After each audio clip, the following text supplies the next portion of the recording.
Pessoal, olha só. A questão 6, para tentar desafiar um pouquinho mais a galera, eu resolvi suprimir o desenho, para que tu tivesse que ler e interpretar onde estava cada lado, quem eram os ângulos do qual eu falava. Então era o seguinte, um triângulo qualquer possui um lado de 10 e outro de 6 decímetros, e entre eles um ângulo obtuso de 120 graus. Para quem não lembra, ângulo obtuso é o ângulo que é maior que 90 graus. Poxa, então ele deixou muito claro, um lado é 6 decímetros, o outro lado são 10 decímetros, e ele disse que o ângulo é entre os caras, 120. Determine o terceiro lado, então eu vou chamar de x esse terceiro lado, sabendo que o cosseno de 120 graus é menos 0,5. Vocês tinham a lei dos cossenos para copiar. X ao quadrado é 6 ao quadrado mais 10 ao quadrado menos 2 vezes 6 vezes 10 vezes o cosseno de 120. E aí é matemática básica, pô. Pensa bem. Não é para ser tão difícil. Pegar uma fórmula, encaixar ela numa situação que tu já viu algumas vezes e depois fazer com carinho, pô. 10 vezes 10, 100, menos 60 vezes 2, 120. Cosseno é menos 0,5, menos com menos mais. Um monte de gente errou nisso, fiquei muito chateado. Menos com menos, pô. Multiplicar por 0,5 eu dividi por 2. E aí pronto, aí já ficou aquele número famoso que já aconteceu esse ano na nossa vida várias vezes.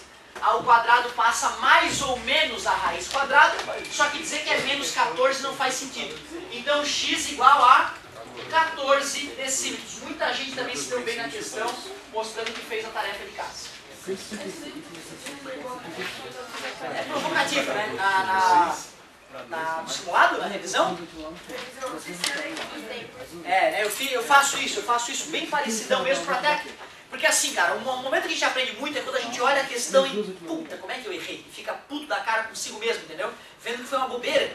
Isso geralmente tu não comete de novo. Essa bobeira que te magoa, que tu fica puta, com raiva de ti mesmo, essa na próxima prova tu não deixa acontecer de novo. É assim que o cérebro humano funciona, né? Nós lembramos das coisas por impressão química, é uma reação química que acontece no cérebro e deixa a gente atento para não cometer o deslize de novo.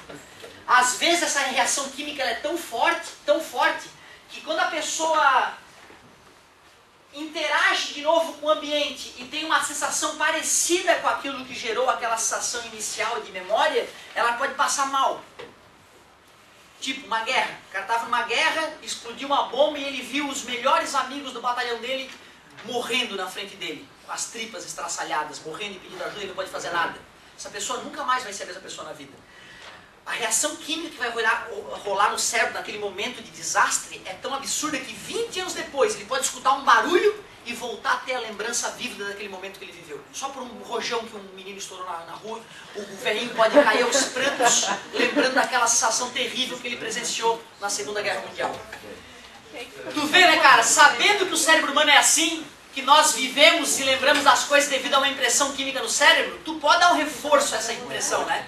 Eu era um cara que uma época eu me viciei em nota 10. Eu me viciei. Se eu não tirasse 10 ou 9,5 eu já ficava puto. Ficava bravo mesmo. E ficava puto comigo. Porra, Otávio, como é que tu é? Seu burro, seu filho da...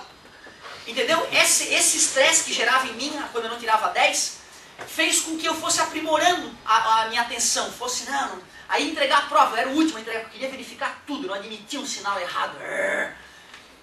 Isso uma hora começou a dar um efeito colateral. Porra, eu me via sofrendo por causa do 9,9. Aí já é babaquice, porra. Então passou do limite isso pra mim.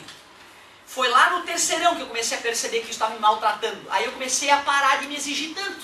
Então, porra, eu tirava um 9, eu não ficava mais puto. Ah, não, tudo bem, não vou mais errar isso aqui. Mas era uma coisa que eu me xingava, eu ficava magoado comigo mesmo, passava uma tarde mal. Então, tu vê, não precisa, né? Tem que ter inteligência emocional. Um momento da minha vida eu perdi essa inteligência emocional e tive que tentar resgatá-la. Certo? Galerinha, olha só. Questão 1, a REC, vai que vai. Fiquei feliz, cara. Eu achava que a REC B a galera ia amarelar, porque eu pedi pra fazer um problema, né? Uma coisa que eu nunca pedi. Mas a maioria...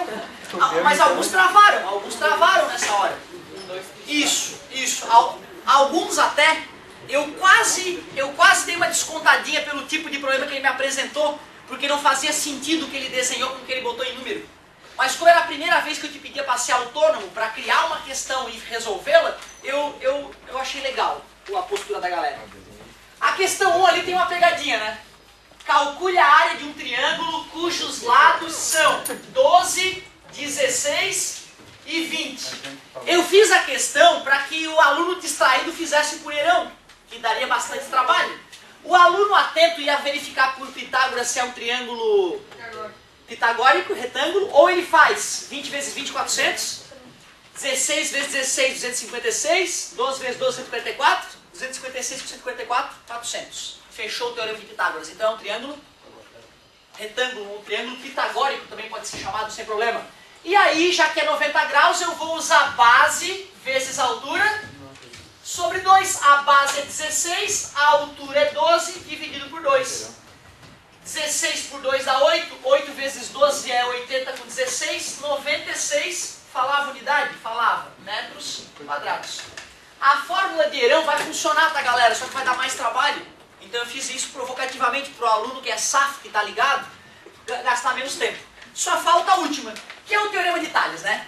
Olha só o que eu fiquei chateado com alguns na hora do Teorema de Tales. Alguns fizeram assim, ó. 1, 2, 1, x. Eu pergunto, como é que pode uma linha reta e uma linha curva ter 1 e 1 aqui? É um absurdo. Mas como eu estava num dia muito bom, eu estava tomando um vinho em casa, bem gostoso, eu estava bem feliz, e aí não me descontei. O mais correto seria pelo menos isso, né, querido? Pô! Aí tu faz lá 2 sobre x é... 2 sobre 3 é 1 sobre x, né? Cruz credo. Dá 2x igual a 3, x igual a 1,5. Ou bota lá um 666, sei lá, uma coisa legal. Se elas tiverem o mesmo ângulo, tudo bem. O que eu digo é assim, se as retas têm inclinações diferentes, os tamanhos não podem ser iguais. Retas paralelas cortadas por retas. Eu não, ainda não. Claro, tô indo nas carteiras. Atenção pro recadinho da coordenação.